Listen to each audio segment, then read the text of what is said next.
There are other countries where this has happened. It's just unprecedented here.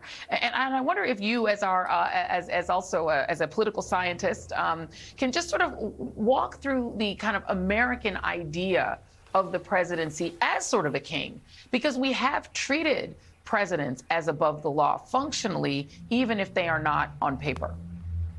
You know, soccer, universal health care, arresting a former president who tries to take over your country. It's nice to see America catching up, right? Like the finally getting the idea in our heads that these people are not kings, as you suggested, and should be held accountable. And I have to say this, Joy, it's very clear, not just as an academic, not just as a professor, not just an analyst.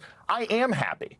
I am legitimately happy, because I think that the fact that Donald Trump had not been held accountable in any significant way thus far was a cancer on this country. It emboldened things like what we've heard from Ron DeSantis. It emboldens people like Jim Jordan. It emboldens people like Marjorie Taylor Greene. It emboldens any of the other people out there right now at this exact point who are planning some sort of resistance because he's actually been indicted. It is a good sign that we have a president who's actually being held accountable for these things. And I think for all too long, Americans, either through pop culture or television or movies or writing or just our own cynicism, we always thought our presidents were untouchable.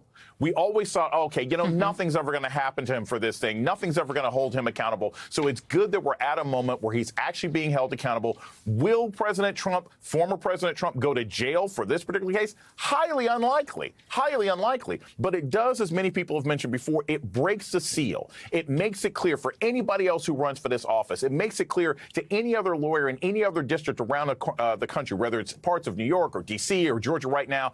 I don't have to be the first. This guy is not infallible. This guy is not invincible, and we're finally going to hold him accountable. That is a great moment in American history, and all of us should be happy that the system is semi-working the way it should be.